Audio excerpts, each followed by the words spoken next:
would put a man inside a machine? Versus Tin Man.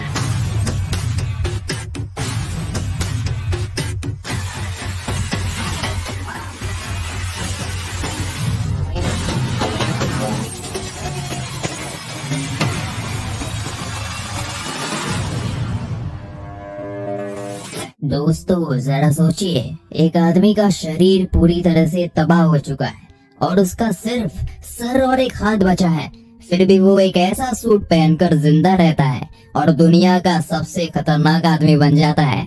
आज की movie RoboCop में हम कुछ ऐसा ही देखेंगे। मूवी की शुरुआत में हमें बताया जाता है कि क्राइम कम करने के लिए और दुनिया में पीस बढ़ाने के लिए ओमनीकॉर्प कंपनी ने रोबोट्स बनाए हैं। आर्मी इनका यूज रेगुलर पेट्रोलिंग के लिए भी करती है। हम देखते हैं कि रिपोर्टर्स की एक टीम साइट पर थी, जहां सभी रोबोट्स आम पब्लिक की स्कैनिंग करके चेक कर रहे थे कि उनके पास कोई हथियार तो नहीं है। सब चीजें ठीक चल रही थी, लेकिन तभी कुछ लोगों का ग्रुप वहां खुद पर बॉम्ब बांधकर उनके बीच आ जाता है। दरअसल ये लोग रोबोट्स के खिलाफ थे। रोबोट्स उन सभी को शूट कर देते हैं और वहाँ काफी अफरा तफरी मच जाती है और इसी अफरा तफरी में एक आदमी भी मारा जाता है। तब गुस्से में उसका बेटा हाथ में चाकू लेकर आता है। एक रोबोट उसे स्कैन करता है और उसके हाथों में चाकू देखकर उसे खतरा मानता है और उसे भी शूट कर देता है। यहाँ रोबोट ने ये भी नहीं देखा कि वो एक बच्चा है और उस बच्चे से उन्हें कोई खतरा नहीं है, और ये इसलिए हुआ क्योंकि रोबोट्स में फीलिंग्स नहीं थे। इस वाक्य से रोबोट को लेकर काफी नेगेटिविटी फैल गई थी। अगले सीन में हम एलेक्स नाम के डिटेक्टिव को देखते हैं, जिसे उसके सीनियर से डांट पड़ रही थी क्योंकि उसने बिना परमिशन के एक मिशन किया जिसमें एक एजेंट जख्मी हो गया। वो अपनी सीनियर डीएन को बताता है कि वो और उसका कलीग जैक गुंडों के बहस में एक आदमी से मिले जो हथियारों की स्मगलिंग कर रहा था। उन्हें उससे एक वैलन नाम के आदमी की लीड मिलती है जो कि बहुत बड़ा स्मगलर है। वो रात को बिना परमिशन के वैलन से मिलकर उसे पकड़ने जाते हैं, लेकिन किसी तरह वैलन को पहले ही पता चल गया था कि ये दोनों पुलिस वाले हैं। वैलन वहाँ से निकल जाता है और एलेक्स और जैक को कुछ लोग शूट करते हैं, जिसमें जैक को गोली लग जाती है। एलेक्स को लगता है कि डिपार्टमेंट के कुछ लोग वैलन को सपोर्ट कर रहे हैं, लेकिन डियान उसकी बातों को दबा देती है। अब हम देखते हैं कि वॉशिंगटन डीसी में ओमनीकॉर्प का सीईओ रेमंड सेलर अपने रोबोट्स को अमेरिका की मार्केट में इंट्रोड्यूस करना चाहता है। वो कहता है कि आर्मी के बदले अगर रोबोट्स यूज किए जाएंगे तो ज्यादा बेहतर रहेगा, क्योंकि रोबोट्स को थकान नहीं होती और साथ ही उनकी वजह से एक पीस का माहौल बना रहेगा। लेकिन ड्रेफस नाम का आदमी उसके अगेंस्ट बोलता है कि रोबोट्स के अंदर कोई फीलिंग्स नहीं होती, इसलिए उसका डिसीजन मेकिंग हमेशा ह्यूमन की कंपैरिजन में बेकार रहेगा। अब वो एग्जाम्पल के लिए बताता है कि किस तरह उसके एक रोबोट ने एक बच्चे को मार दिया। रेमंड अपने हेडक्वार्टर में लीज और टॉम से डिस्कशन करता है कि किस तरह वो अमेरिका की मार्केट कैप्चर कर सकते हैं। रेमंड समझ चुका है कि अमेरिकन को रोबोट नहीं चाहिए, बल्कि रोबोट जैसा ही कुछ चाहिए जिसमें ह्यूमन जैसा दिमाग हो। वो कहता है कि हम एक ह्यूमन को मशीन के अंदर डालेंगे। वो सीधा डॉक्टर डेनेट के पास जाता है, जो कि ह्यूमंस और मशीन को कंबाइन करने में एक्सपर्ट है। उसने कई डिसेबल्ड लोगों को मशीनरी हैंड्स और लेग्स की हेल्प से न्यू लाइफ दी है। रेमंड डॉक्टर को अपने आइडिया के बारे में बताता है। अगले सीन में हम देखते हैं कि दो पुलिस वाले वैलन के पास जाकर उसे बताते हैं कि एलेक्स उसका पीछा नहीं छोड़ेगा, तो उसे उसको सबक सिखाना चाहिए। एलेक्स जैक से हॉस्पिटल में मिलने जाता है, तब एक आदमी उसकी कार के नीचे बॉम्ब लगा देता है। इधर डेनेट उन पुलिस वालों की प्रोफाइल देख रहा था जो किसी न किसी तरह डिसेबल्ड हो चुके थे, जिन्हें वो अपने प्रोजेक्ट के लिए यूज करे, लेकिन वो सबको रिजेक्ट कर देता है। एलेक्स अपनी वाइफ क्लेरा और अपने बेटे डेविड के साथ रहता है। एलेक्स अपनी वाइफ के साथ अच्छा टाइम स्पेंड कर रहा था, तब उसकी कार का अलार्म काफी तेज बजने लगता है। वो जब उसे बंद करने के लिए जाता है तो कार में ब्लास्ट हो जाता है, जिससे एलेक्स काफी ज्यादा जख्मी हो जाता है। अब सीन हॉस्पिटल में शिफ्ट होता है, जब डॉक्टर डेनेट क्लेरा को बताते हैं कि एलेक्स के बॉडी पार्ट्स पूरी तरह से खत्म हो चुके हैं, इवन उसकी आंखें भी अब नहीं बची। वो कहता है कि एलेक्स को बचाने का सिर्फ यही तरीका है कि उसे मशीन्स के साथ कंबाइन किया जाए, जिसके लिए वो क्लेरा से परमिशन मांगते हैं। क्लेरा के पास अपने हस्बैंड को बचाने के लिए और कोई ऑप्शन ही नहीं था। इसके बाद हम 3 महीने के बाद का सीन देखते हैं, जब एलेक्स बिल्कुल ठीक हो चुका था और अपनी वाइफ के साथ एक पार्टी में डांस कर रहा था। लेकिन असल में ये सिर्फ उसका एक सपना था। वो असल में डेनेट के लैब में था जहाँ सिर्फ उसका दिमाग ही बचा था। एलेक्स को उठाया जाता है। वो खुद को ऐसी हालत में देखकर घबरा जाता है। डेनेट अपने असिस्टेंट को उसे रिलीज करने का ऑर्डर देता है। एलेक्स काफी कंफ्यूज था। उसे लगता है कि ये सिर्फ उसका एक सपना है। वो वहाँ से भागता है। डेनेट पहले उसे रोकता नहीं, लेकिन जब वो बिल्डिंग से बाहर निकल जाता है तो उसे शट डाउन कर दिया जाता है। एलेक्स को दोबारा उठाया जाता है। डेनेट काफी अच्छा आदमी है जो उसे पहले पूरी सिचुएशन बताता है। उसके बाद वो उसकी मशीन निकाल कर उसकी रियलिटी दिखाता है। एलेक्स देखकर हैरान होता है कि उसके दिमाग के अलावा उसका कोई बॉडी का पार्ट नहीं बचा। तो वो डॉक्टर को कहता है कि वो उसे खत्म कर दे, लेकिन डेनेट उसे समझाने की कोशिश करता है कि उसकी वाइफ ने उसे बचाने के लिए ये सब किया है। एलेक्स रोने लगता है और कहता है कि वो आगे से कभी खुद को ऐसी हालत में नहीं देखना चाहता। इसके बाद एलेक्स अपनी वाइफ से वीडियो कॉल पर बात करता है। क्लेरा कहती है कि वो दोनों मिलकर सब कुछ नॉर्मल कर देंगे। इसके बाद हम रिक नाम के आदमी को देखते हैं जो एलेक्स को टॉन्ट मारता है, क्योंकि उसे लगता है कि उसके रोबोट्स के आगे एलेक्स फेल हो जाएगा। एलेक्स का टेस्ट होता है जिसमें एलेक्स दूसरे रोबोट से थोड़ा स्लो होता है। उसका रीजन ये है कि एलेक्स एक ह्यूमन है जिसके अंदर फियर, एंजाइटी जैसे फीलिंग्स है। रेमंड उसकी परफॉर्मेंस से सेटिस्फाई नहीं था, इसलिए वो डेनेट को कहता है कि उसका ये ट्रायल बेकार रहा। डेनेट उसे समझाता है कि रेमंड ह्यूमन और मशीन को मिक्स करवाना चाहता था। ऐसे में ह्यूमन एलिमेंट्स तो हमेशा उसमें ही रहेंगे ही। रेमंड उससे और बेटर करने के लिए कहता है। इसके बाद डेनेट एलेक्स के माइंड से फियर वाला एलिमेंट ही हटा देता है। दोबारा से एलेक्स का टेस्ट होता है जहां उसे 100 से ज्यादा रोबोट्स को मारकर रिक को पकड़ना था। इस बार वो काफी तेजी से रिएक्ट करता हुआ सभी रोबोट्स को मारता है। रेमंड उसकी परफॉर्मेंस से काफी इम्प्रेस होता है।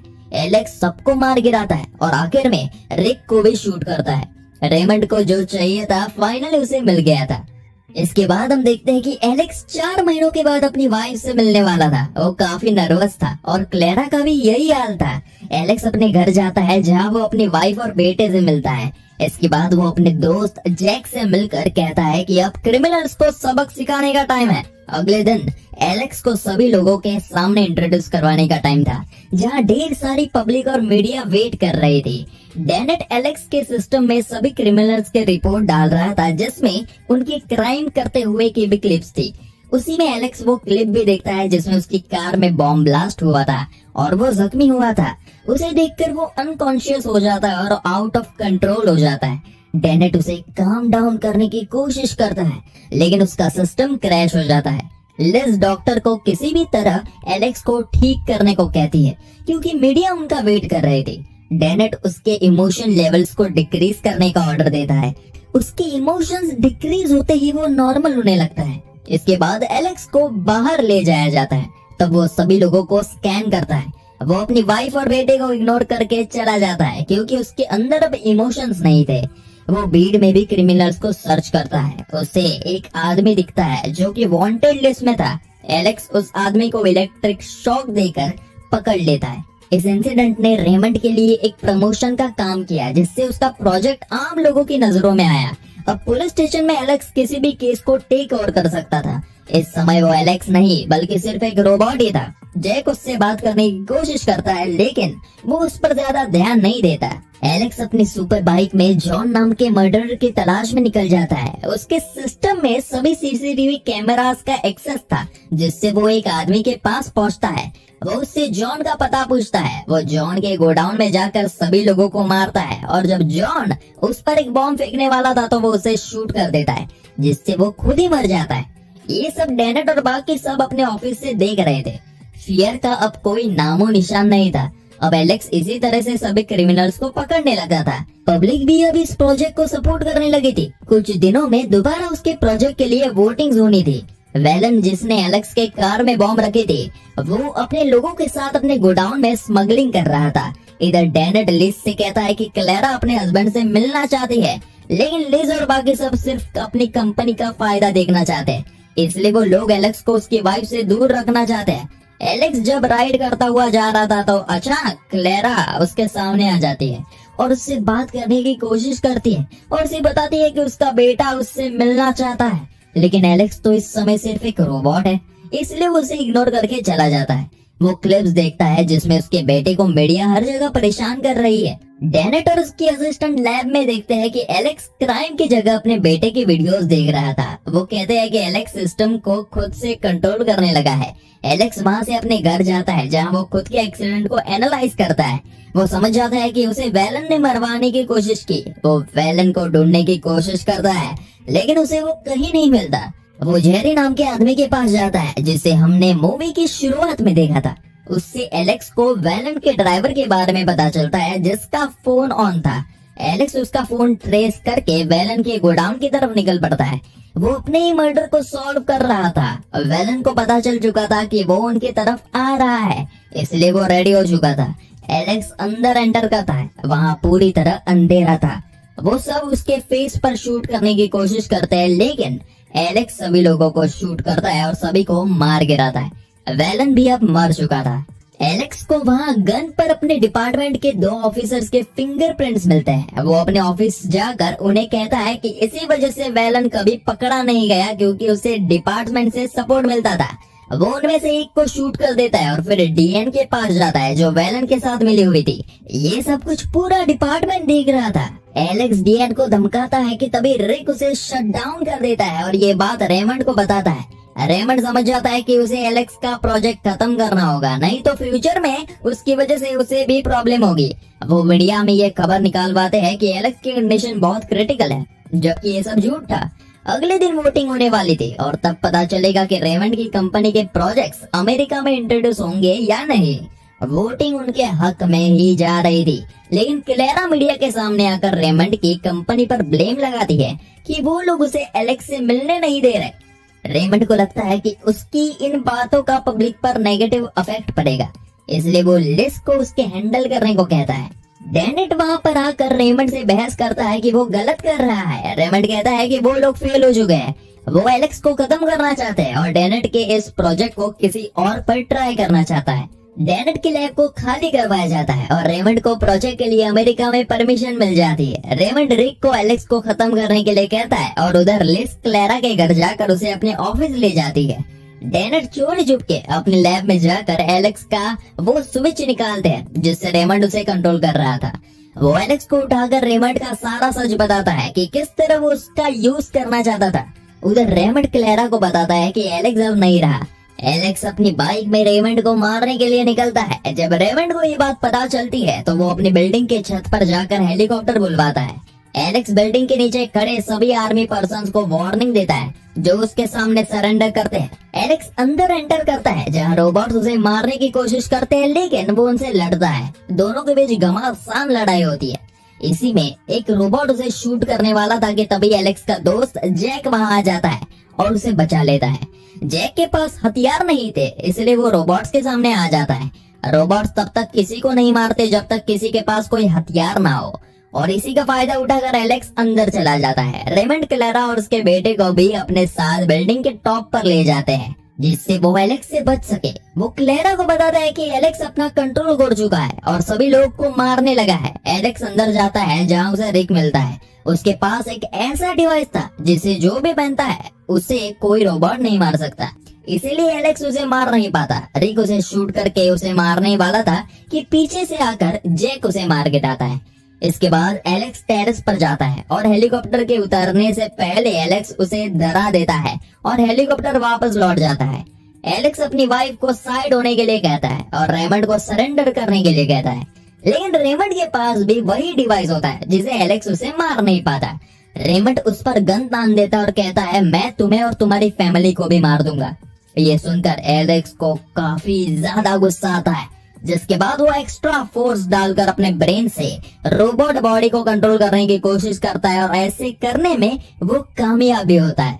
रेमंड जैसे ही ये देखता है तो वो एलेक्स को शूट करता है लेकिन एलेक्स भी उसे तभी शूट कर देता है। रेमंड वही मर जाता है और एलेक्स भी घायल हो जाता है। अब कुछ समय बाद हम देखते हैं कि डेनेट एलेक्स को रीबिल्ड कर चुके थे। बाहर से क्लेरा और उसके बेटे को उससे मिलने के लिए बुलाया जाता है। वो दोनों अब हमेशा एलेक्स के साथ रहने का वादा करते हैं। इस प्रोजेक्ट को बंद कर दिया गया था। दूसरे देशों में जो रोबोट्स भेजे जाने थे उसे बैन किया जाता है और यहीं पर ये बेहतरीन मूवी खत्म हो जाती है।